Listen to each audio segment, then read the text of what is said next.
Some of our most impactful plays go far beyond the court or field. This is the Net to Net Live Show. It's more than just a game. Welcome back to Season 2, Episode 2 of the Net to Net podcast. We're back. Our mics are working today. Our cameras are working today. No technical issues. We're ready to go. How are you feeling, Monte? I'm feeling good. I finally made it earlier than Hike on the set today. But commuting, it's a little bit. All the way from, where do you come from? Come from Vaughan. All the way from Vaughan. Yeah.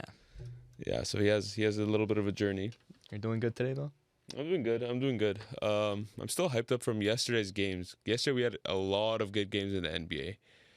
Whether it was the Lakers-Knicks game that went to overtime, the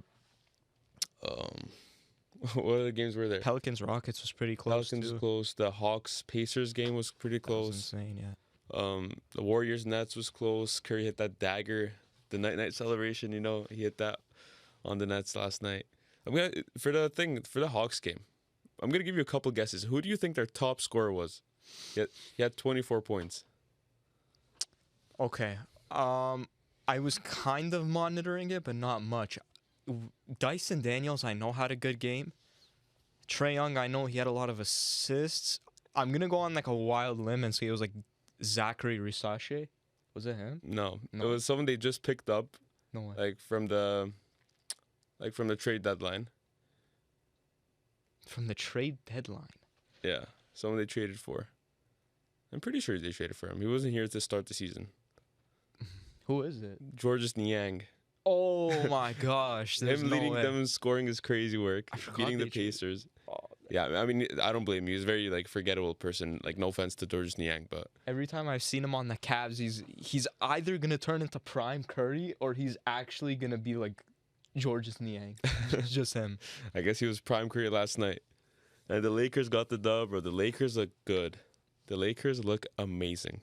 Do the Lakers look good or do the Knicks, or are the Knicks just frauds?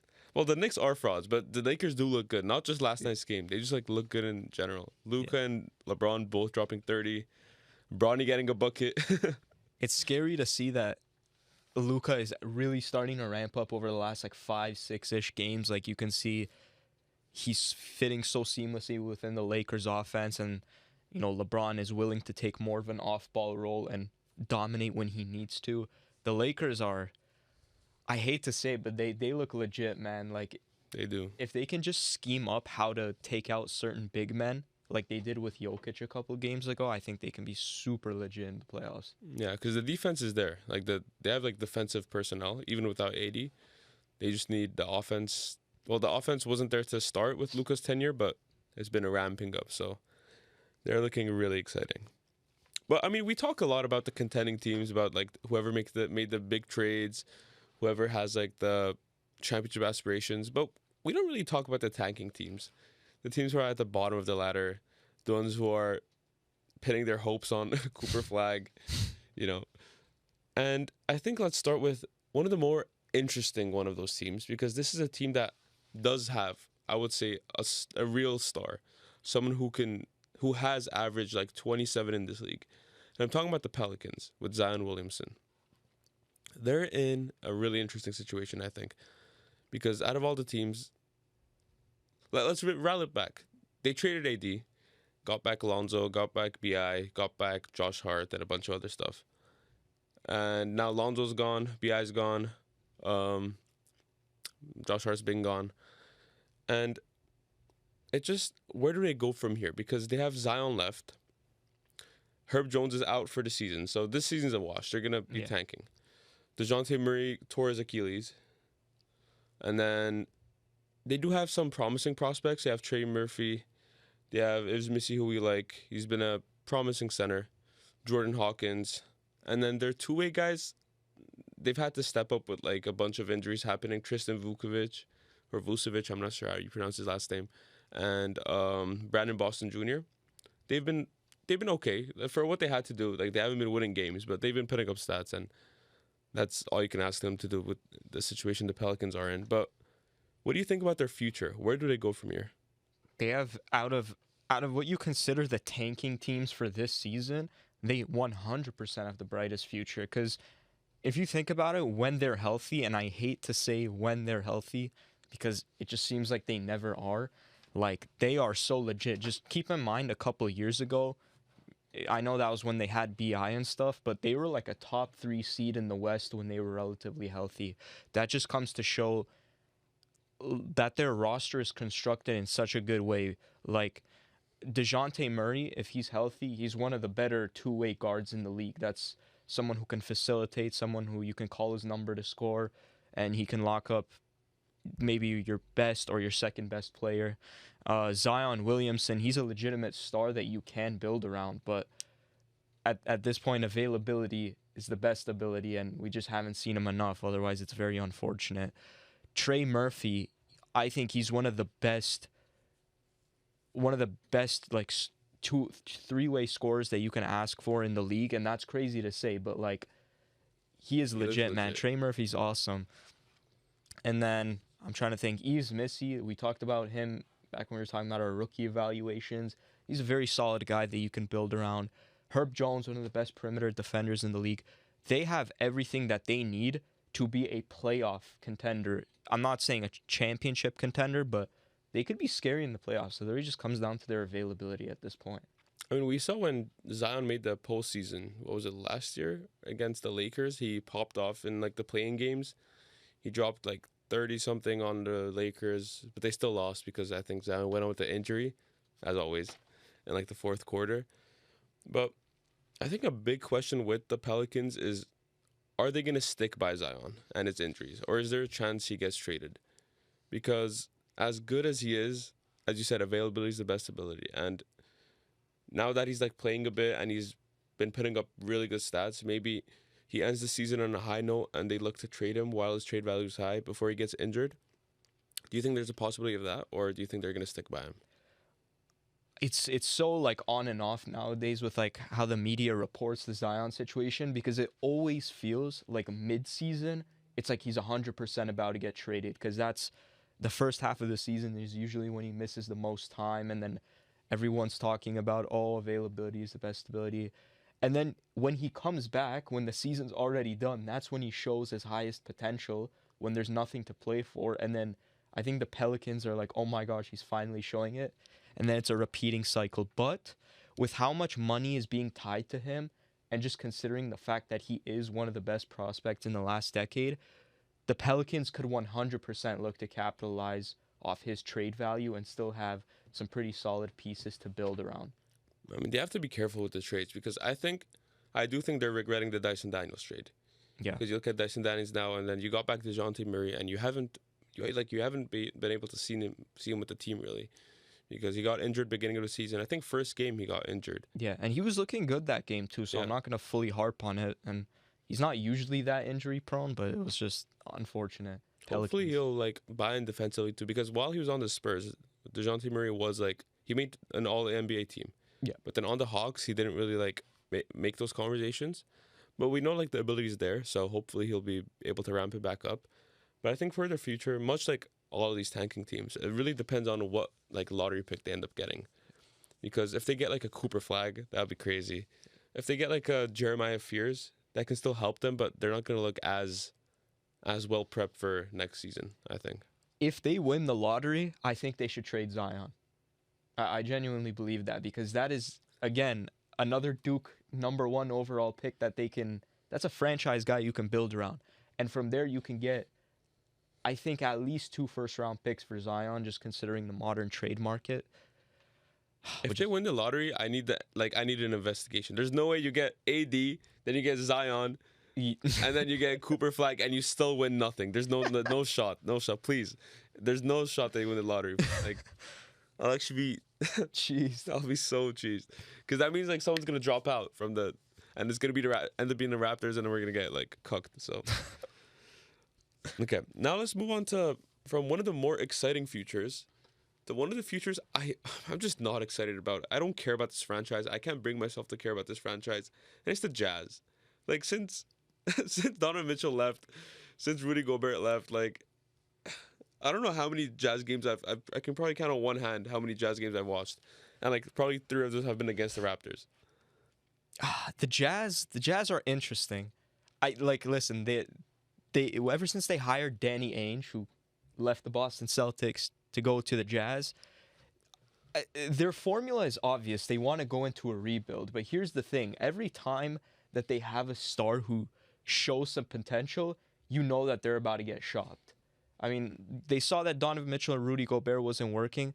I won't lie, they got crazy returns for them. I'm not gonna harp on that, but how much longer are they gonna tank? It's been like 3 years since they've had Will Hardy as their head coach, and it's just been the same thing. Oh, they're gonna be the 13th to 15th seed, and they're just looking to develop some of their young guys. Like Keontae George, I really like. I think he's pretty cool. Lauri Markkanen, a little bit, he's fell off. I think he's underwhelming considering his contract. Some other young pieces. Try to think of who else they have. Walker Kessler. They have Kessler Lopowski. He's looked good this season. Yeah. They have Bryce Sensabaugh. Yeah. Just a couple of names I have here. And then, Keontae George, as you say. Isaiah Collier. He's looked pretty good. Yeah. Cody Williams. Like, they have good young depth, but they just don't have a guy. They don't have a star. And I think they've really suffered from not, bottoming out the past 2-3 years because they've been in, they haven't fully committed to the tank. They've missed out on, top players, even last year, Wemby, Stephon Castle, one of the Thompson twins. They haven't managed to, land anyone significant in the draft. And, Keontae George looks good. But hopefully this year, the lottery gods will, smile upon them and they can do something. I mean, they had Taylor Hendricks looking good as well, but he, fully, just broke his leg at the beginning of the season. So hopefully he can play basketball again and eventually work his way to being an impactful player for them. But it's really interesting with the Jazz because I feel like they've done better drafting outside of the top 10 than they have with their top 10 picks. And I don't know what, that's just the luck of the draw, I guess. You can't hit on every pick, but I think they are on the right track. But here's my question to you. What happens if they don't get an S tier guy from this draft? I'm talking about Flag or Bailey or Harper or one of those guys.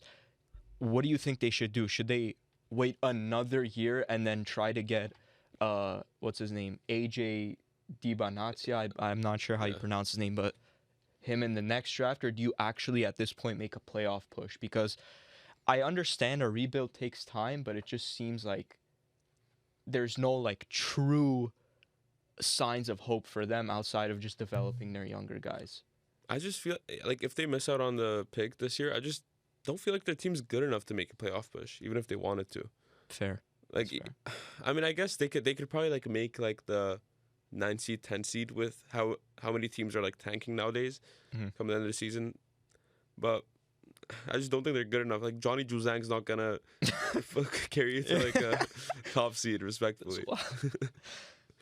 But I think they are gonna go push hard and tank next year because this is what I heard some reports. I hope someone can confirm the validity of this. When AJ Dibanazia was making his college decision, he ended up committing to BYU. BYU is a college in Utah. And apparently one of the biggest reasons for making that push, for him to make that decision, was Danny Ainge from the Utah Jazz. So I feel like there's some type of relation here where they're going to tank hard next year. I think there's going to be one more year of this, and then they can probably try to look to make a playoff push. It might be a conspiracy, it might not be, but yeah, the Jazz, good young pieces, but like you said, there's not a true guy or, a true foundation for them to make a playoff push. Yeah. Let's move on to the Hornets. The Hornets are a franchise that, I don't want to say poverty franchise, but it's a poverty franchise. they're not very well ran by Michael Jordan.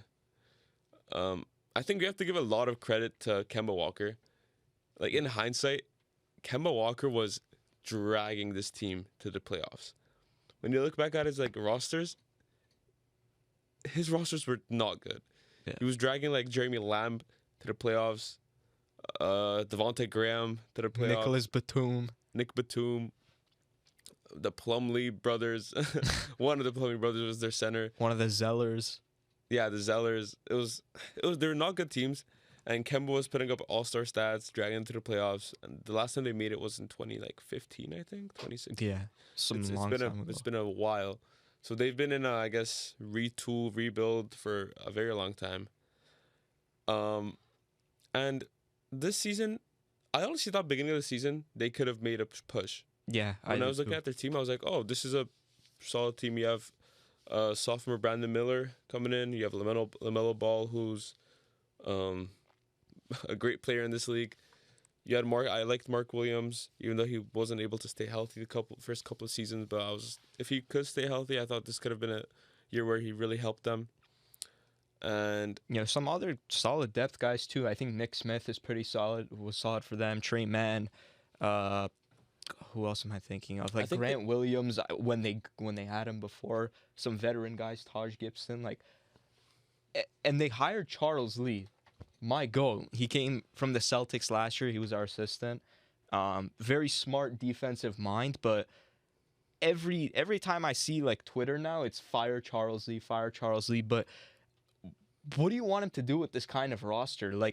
I agree they have some young talented guys, but they're too inexperienced, and it's showing. And two, I think LaMelo Ball really needs to take a step as a leader, right? He's a talented player, but sometimes the stuff he does on the court, it's inefficient. Sometimes he'll shoot some 32-footer early in the clock, or he might not hustle back on defense hard enough, and there's just no cohesion within their unit, and I think that's what's holding them back truly, and they're just not a disciplined enough team. And number 3, their health as well. Their key guys have missed a lot of time this season. That was when it dropped off, because they were looking pretty good with the beginning of the season. Trey Mann was popping off. Yeah, he was looking amazing off the bench for them. LaMelo was playing well, still coming back from an injury, and then Brandon Miller gets injured, and then LaMelo gets injured, and then at that point they start sitting their guys. They start committing to the tank, and here we are again. Like every season, and I think they missed. I know it's still early, but I think they missed with their pick with Tejan Salon. He just does not look like a very good NBA player.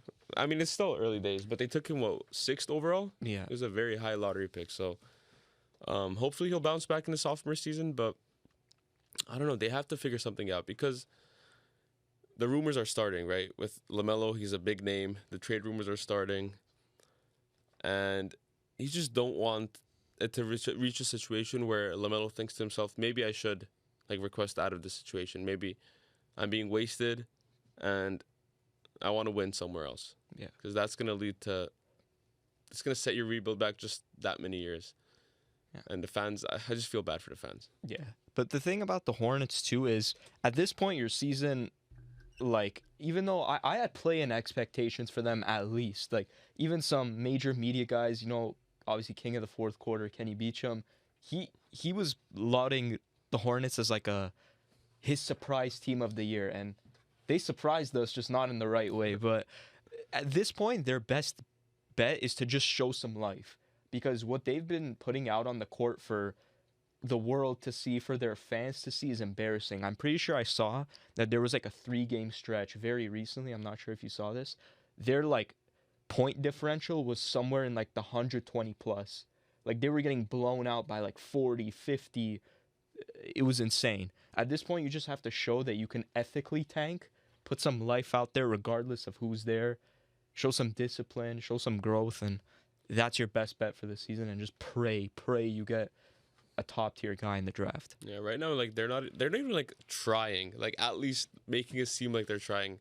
Do you see who their thing? You know how beginning of the game they put a pregame poster with players of the lineup. Do you see who was on their poster for their last game? No. Taj Gibson. If Taj, oh wait, I did see this. Yes. If Taj Gibson's headlining your pregame poster, it's in the in 2025. You're cooked. I'm sorry. That one song that starts playing the washed anthem. You light my fire.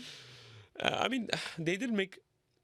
I have to give this front office the benefit of the doubt, because it's a whole new personnel. They came in May 2024, so they've had not even a year with this new personnel, and they have made good moves since they've been in here. Yeah. I think the Mark Williams deal would have been good if it went through. Getting back Dalton Connect, and a pick. They managed to get a pick to take on Yusuf Nurkic's contract. Is he playing? I have no idea. I've not been keeping up. Has he played a He's minute? well, at the start he was playing for like the first 2 games, and then they called him injured. Right. But that's just an obvious way to say we're tanking. But Yeah. So they got back a couple of picks, but I think it's time to start doing something with these picks and make a push. Make a push next season, I think, for sure. do you think this is kind of an interesting question because, like we said, they have some young pieces that are legitimately good enough to build around. LaMelo, if he takes that next step, Brandon Miller taking the next step, even Miles Bridges, he's not bad at all. He's very solid. But do you think they're at a point where they should continue to just stock up on these draft picks, or do you think they should invest that pick to get a guy next to LaMelo, and then maybe that opens up more for their surrounding guys? It's kind of an interesting question. I think they should try to package Miles Bridges with some picks and get a solid, like, good. I mean, Miles Bridges is a good NBA player. Yeah. He dropped like 40 something the other day. But he's not a great player. I think you should package that, get a great established player, and get LaMelo some help to make a push next season. Okay. Even if it's, I think this is one of the franchises that, yeah, you're not going to win the championship next season. But just for the fans, it's worth making the playoffs. Give them something to root about. Give them something to be excited for. Because Charlotte is like a great basketball city. And they've been in the trenches for so long. Yeah. Since the Bobcat era. That was wild. Yeah, I mean, yeah, Kemba was a Bobcat, right? Kemba was drafted as a Bobcat and then, Hornets, and made the playoffs twice in his entire tenure. Well, even the play-in, I think, is a huge jump for them, because at this point, just like the fans, like every time I look through their comment section on Twitter or like on Instagram, is just a scheduled loss or scheduled blowout. Like the fans just know they're gonna lose. Even I think making the play-in, it's for a rebuild, you have to show gradual signs of life, from the tanking team to the play-in to the playoffs, and then who knows what happens. Just look at what OKC did. Look at what Detroit is doing. They were in the trenches last year, and now they're a playoff team. They really just need the right investment of growing their young guys and some good veteran presence. Let's finish up with the worst team in the league, and that's the Wizards.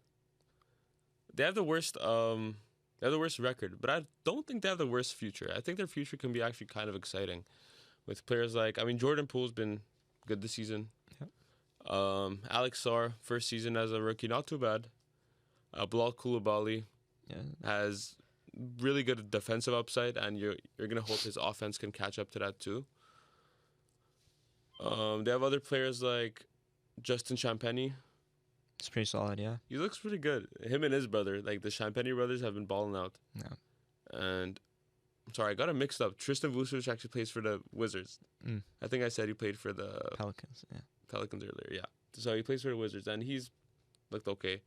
His mom is a supermodel. I just found out. So I mean, not relevant to anything, but Hit him up. yeah, she posted like on her Instagram story like 50th birthday, and she did not look 50. I'll tell you that. But yeah, the Wizards, they're looking for like a franchise star, right? That's the situation there, and similar to the Jazz, I think they have a lot of like nice pieces, but I don't know if they have that someone who can become a star. I mean, Bob Carrington has flashes, and I think he has great potential. Yeah. And I do like the moves they made, bringing in some veterans, like Marcus Smart, like the heart. Chris Middleton. Chris Middleton, Marcus Smart, the heart that Smart plays with, like that's gonna instill some good, good habits into the young players. Because I'm sorry, like Jordan Poole was not the leader that you need for that team. Yeah. What do you think about them? The Wizards front office to me is interesting, because what I will say is they capitalize off of the peak value of players that they give away. I'll give them that for sure. When you just think back to Bradley Beal, he needed to go. The fact that they were able to rob the Suns of 3 to 4 pick swaps, they got off that disgusting contract, and they plugged them with a no trade clause was like one of the craziest robberies. Rui Hachimura, he isn't the player. He wasn't the player that he is on the Lakers right now. Back when he was in Washington, he had some flashes, but they didn't know if he could be like a legit franchise guy, so they capitalized off him well. Trying to think who else. I think what they did with Denny Avdia was really bad though, because Denny Avdia, I felt like that was something that they could keep long term, and he was on an amazing contract, and they just gave him away to another team who's in that same type of timeline in Portland.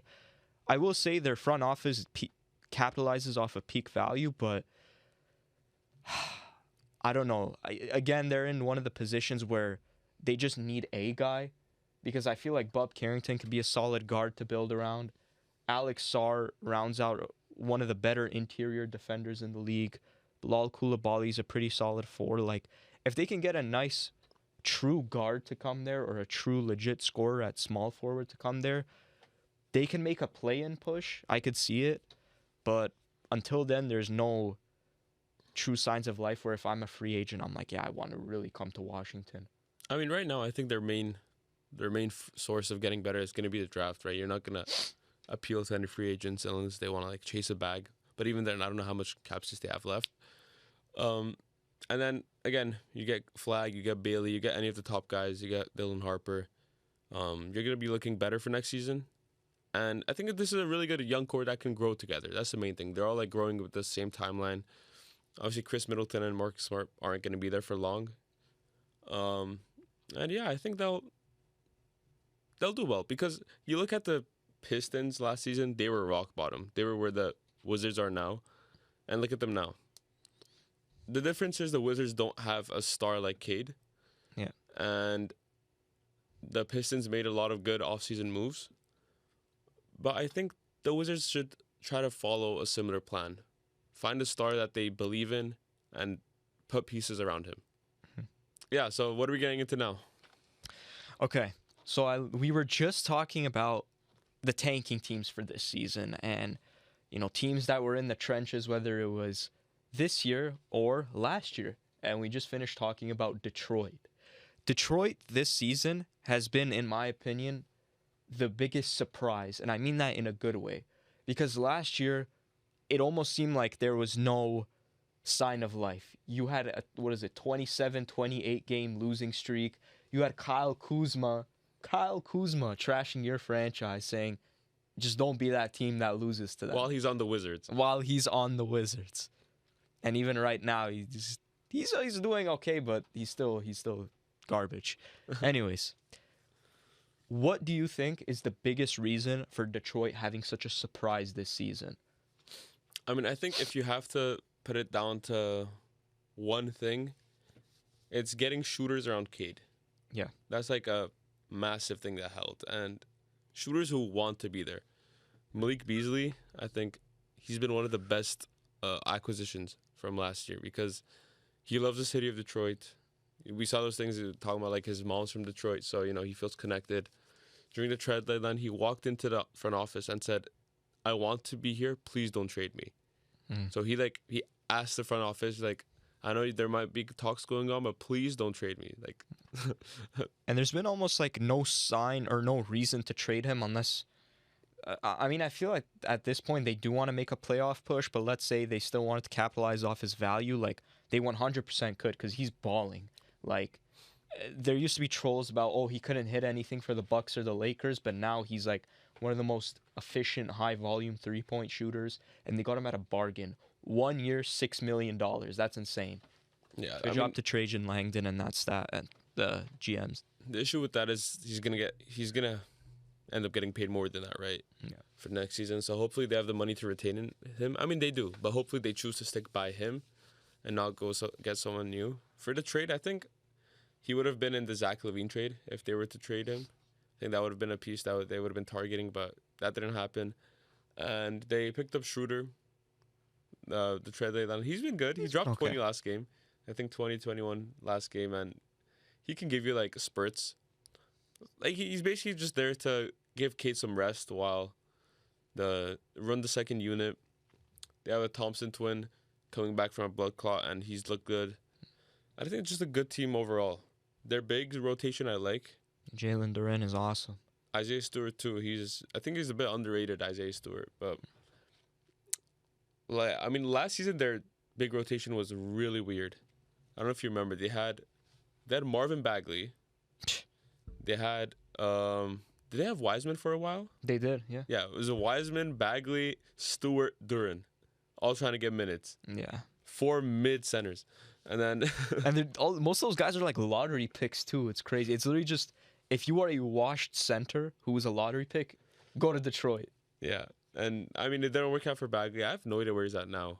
Is he still in the league? Bagley, I think he's on the Wizards. Oh, I think he Don't is. 100% quote me on that, but I think he is. Yeah, and then but Duran's been good this season. He's taken that step, and then of course it comes down to their all-star, Cade. There's a lot of questions. There were a lot of questions last season about his efficiency, about his turnovers, and about how he's not a winning player. The empty stats, empty stats conversation. But I mean, what do you want him to do last? Like, who else is he gonna pass it to? Who do you want to take the shot? Killian Hayes? Who's on the team? Like, is that who he's supposed to trust? Is he supposed to throw it up to Bagley? Like, realistically, he was the only one who could do anything on that team. And shout out to Killian Hayes. He didn't get his 10-day renewed by the Nets. I'm sad for him. I really do like him. But Not violating him and then saying shout out to him is crazy. I do like him though. But yeah, I think just his jump, he's gonna win MIP. I don't want him to win MIP, but he's gonna win MIP because that award's Word is broken. flawed, yeah. Um, I want to give a shout out though to another big reason. I'm shocked it probably wasn't even the first thing you said, but you had some amazing points for sure. JB Bickerstaff, the job that him and his coaching staff have done is incredible. When I was watching, like one thing that I want to say about JB Bickerstaff is that he might not be the best playoff coach, like once they're actually there, but he is the perfect coach that you want to take on in a rebuild. He's someone that's always going to stick up for his guys. He's someone that holds people accountable. He's someone that definitely has a type of positive energy to instill a culture. And he hired a great staff around him. A point that you mentioned about the shooters, who did he go and hire as one of his top assistant coaches was Fred Vinson, who's known as one of the best shooting development coaches. Maybe that's part of the reason why a lot of these guys are doing so good. Hardaway, Tobias Harris, Malik Beasley, who knows? Vitaly Potapenko, he's a really good European background offensive mind. He hired him. Sidney Lowe, he's a pretty solid defensive coach. So he hired a great assistant staff around him to try to cater to all the different needs of the team. And the fact that he's already a culture builder, JB Bickerstaff, he's not going to win the award, I don't think, but he should definitely have some serious buzz around his name alongside guys like Kenny Atkinson and JJ Redick, my king. But yeah. Your king, but yeah, I completely forgot about Tobias Harris. Honestly, I don't know why when I was just talking about the Pistons, I forgot that he was there and been contributing really well this season. Yeah. He was looked at it as such like a negative asset the past few years, just because his contract. He was like 37 million, for like 13 points a game. But now that he's on like a more affordable contract, he is back to looking like a great NBA player, and I'm happy for him. I'm happy for the Pistons, and hopefully this season the lights aren't too bright for JB Bickerstaff in the playoffs, and he can win a couple games against. Let's see. Let me look at the standings right now. Who they go against? They are currently the 6th seed. So they play the Knicks or the Bucks? So they would play the 3-6 matchup. Yeah, the Knicks. And I mean the Knicks aren't the best. They have some Brunson's a dog, and Cat's been balling. Cat just came back, yeah. Condolences to Cat. He had some like family issues. But I don't know. I mean, the Knicks don't have depth, but you don't need depth when you're a Tom Thibodeau team, man. You play like a 4-man lineup. Yeah. Brunson got hurt though. That's something to definitely monitor. I was watching yesterday. It was a nasty injury. Like he went up for a layup. He landed down on Austin Reeves and his ankle like fully rotated. Like it turned this way. I thought that was the Knicks season right there. Classic Tom Thibodeau ruining his point guard's future. But apparently it's just a fracture, which is better than, an ACL or whatever. But the Knicks to me are major frauds, man. They can't beat anyone that's like top tier. OKC, Boston. I don't know. Do you think they're legit? I don't think they're legit. Legit playoff. I think they can win like the first round. They get out of the first round hopefully this season. Yeah. But in terms of winning a championship, no, because yeah, I don't know. I don't know what's wrong with them. They have the personnel. Like Josh Hart's a great player. I love OG. Toronto connection. I've always loved him. He's been great. No shade to OG. Cat trade has been great for them. And then obviously Brunson is like damn near a superstar in this league at this point. Like he was a late bloomer, but he's been great. But it just, yeah. Again, the Mikal Bridges as well. Yeah. Mikal Bridges, for what they gave up for him, he's been super underwhelming. 4 firsts is still wild. What was it? 4? Was it 4 firsts? 5. 5 and a pick firsts. swap. That's crazy. Like, but someone made it a different point. It was like, if the Knicks, let's say in the regular season, the Knicks had beat, because they haven't beat the Celtics, they haven't beat the Cavs, in the regular season, right? They haven't, no. So if they had like won 3 of those games against the Cavs and the Celtics, would you look at them any differently and say they're gonna beat the Cavs in the playoffs? They're gonna beat the Celtics in the playoffs? I wouldn't say that they'd beat them, but it definitely shows that you can definitely compete at your best. Every game that they've played against the Celtics has been like basically a blowout and not in their favor. Like the first game, like people were like, yeah, Mikal Bridges and OG are gonna lock up Tatum and Brown. This man's dropping 40. Jaylen Brown's dropping 25. Like they were called Wingstop. That was their nickname. And those guys on the defensive side of the ball have been a little on and off. And the fact that they're just not consistent on the offensive side of the ball only makes it worse. And now you're getting ran to the ground by Tom Thibodeau. I don't know. Yeah, Wingstop's a fire nickname. It is. Have you seen the whole nickname trend going around on Twitter? Yeah, it all started with like So Tatum, the anomaly, the anomaly. paradox, And then it got bad. Did you see what Anthony Edwards' nickname was? I don't know if we should say it on here, but yes, I did. Oh, but he actually had like a really hard one, like not the off court one, but one of his nicknames was the poster child. I think that's hard. That's hard. But the other one's like, yeah. Yeah, we can't say the other one. But speaking of teams that are getting ran to the ground, this is the last thing we're going to touch upon really quickly with the NBA.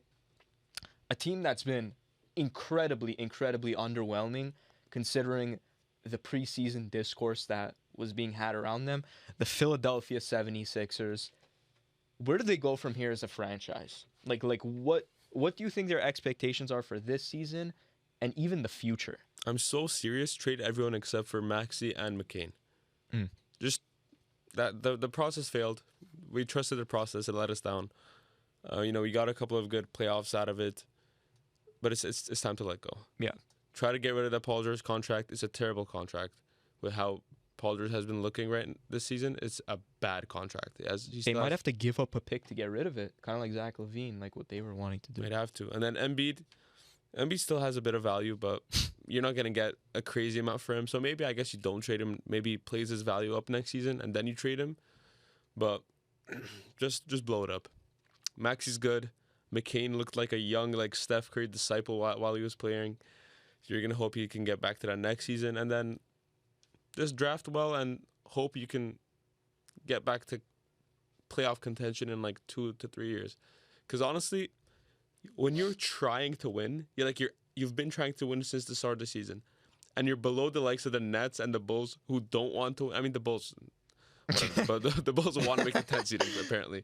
But when you're below the likes of them and you're one game above the Raptors, who like the beginning of the season, the Raptors were like, we are not going to win the season. Jakob Poeltl said that the like preseason press conference. He was like, we are not looking to win. He announced that to the world, and you're only one game above them. It's, yeah. Yeah, there's been a big enough sample size at this point to kind of see what their ceiling is as a team. Because, like, this was the year I thought they could finally change it. I hate Philly with all my heart, but I genuinely thought there was some hope for them to make some noise. Bro, it didn't even last, like, 3 games into the season before one of the big 3 was hurt. I think it was Paul George and Embiid who missed the first game against the Bucks. And then Maxey like broke his thumb, and then, McCain was balling at that point. Then they all came back, and then Embiid got hurt again, and now there's conversations about him needing a knee surgery where they might need to like break into his hip. That's insane. And Paul George is, more podcast clips. Bro thinks he's us. Bro's uploading more podcast clips Paul George would love to have you on, please. Hop on. than field goals made. Like, they need to get rid of Embiid because we've seen his ceiling in terms of availability and in what they are as a team, a second round team at best. The process has been trusted for way too long. I agree with you. Did you see his podcast PA announcement? He was like, Yo. I'll be taking a break to pursue championship. To focus on what champion? What do you mean? What do you mean pursue the championship? You're not winning anything. Not saying that, like, in general, was probably the worst thing. Bro announced that like he was like Like, retiring. Like if you want to stop it, fine. Like stop it to focus on like your game or your like private life. Sure. To focus on your championship when you're 21 and 41. Like what? And saying that it should have been a thing before the season, regardless of how it played Facts. out. That's something you should be announcing to the podcast at the start of the season. The fact that he like fully like set up a mic like one of those YouTube apology videos. I Bro. made a severe and continuous lapse. They're just an unserious franchise, man. I don't know. I think they need to build around Maxi McCain and hope that they don't lose out on a top 6 pick. Because I'm pretty sure if it falls out of the top 6, it goes to Oklahoma City. OKC. OKC has everyone's. Bro. Oh, OKC bro. has everyone's Man. graphics. Everything goes to OKC. At the end of the day, it's just OKC's pick. Yeah, just blow it up. Trade Lowry too. Send him back to the Raptors, please. Thank you. What are your thoughts about Nick Nurse, man? Is he on possible fraud watch? Possibly. I know you're a Raptors guy. I just want to hear your opinion. I mean, Nick Nurse, he kind of like ruined his relationship with Raptors fans when he was leaving, because he was like, "Yeah, good luck winning with those guys" when he left, like talking about the Raptors players, Damn. because he was coming under criticism, and basically his thing was, "It's not me, it's the players who are not good enough," and he was like, "Yeah, good luck with those guys." So, but he wanted a championship. I'll always have love for him for that, and his defensive schemes were in the playoffs. They were like Giannis stoppers. His personnel and his schemes, they held Embiid to 0 points for a whole game. Shout out Good to Marc against Curry. Gasol. Yeah. I think he's a good coach. He's just, I don't know. Maybe he's washed. A little bit washed, yeah. I don't know. What Philly, what do you think their ceiling can be, though, if everyone is healthy? Like, genuinely. I think if everyone's healthy and playing like the players they are, this is like a 4-seed team, at least. They can be like a 4-seed, but I just don't believe they're going to be healthy. Yeah, I agree. That's where it sucks. Okay, well, we didn't have much time for soccer talk today, but we'll wrap up with a bit of Champions League recap and then get into soccer more next week. This week we had Liverpool versus PSG. I think PSG had 23 shots against Liverpool. 27. 27 shots against Liverpool. Liverpool had 2 shots. What do you think the end score was? 27-2 shots? Yeah. PSG. They won. Liverpool won 1-0. What? Liverpool With won 2 that shots? game 1-0 with 2 shots, 1 shot on target. PSG had 10 shots on target, and Liverpool won 1-0. It was a crazy Bro. game. Kvaratskhelia and Dembele were lighting up the wings. They looked amazing. But someone else who looked amazing was Alisson, and Liverpool's net. He made some crazy saves.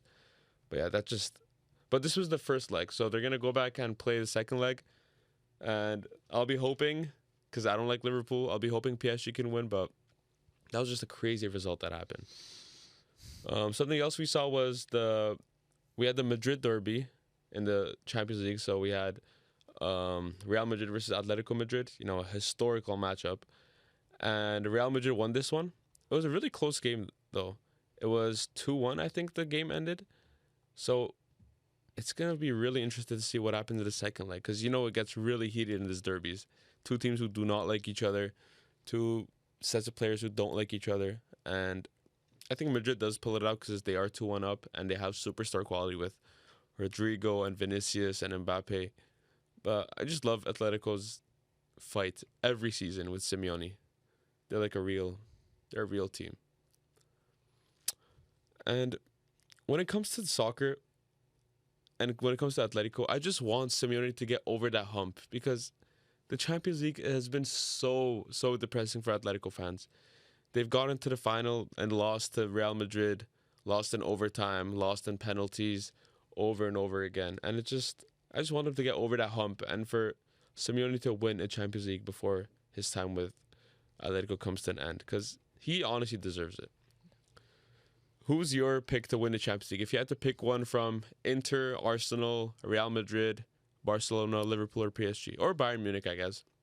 Just randomly a team that you feel like can do it. I mean, I'm going to say Real Madrid just because they've gotten to that mountaintop with a bunch of different types of coaches before, Zidane and Ancelotti.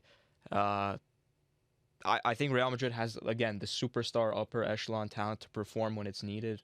Vinny, Mbappe, Bellingham, awesome. Arsenal, they're just bottlers, so I don't know. They're 7-1 up in the first leg. They scored 7 goals in the first leg. If they manage to bottle this lead, it'll be generational. But that's all we have time for today. Thank you for listening, and we'll see you next week. Thank you. It's more than just a game.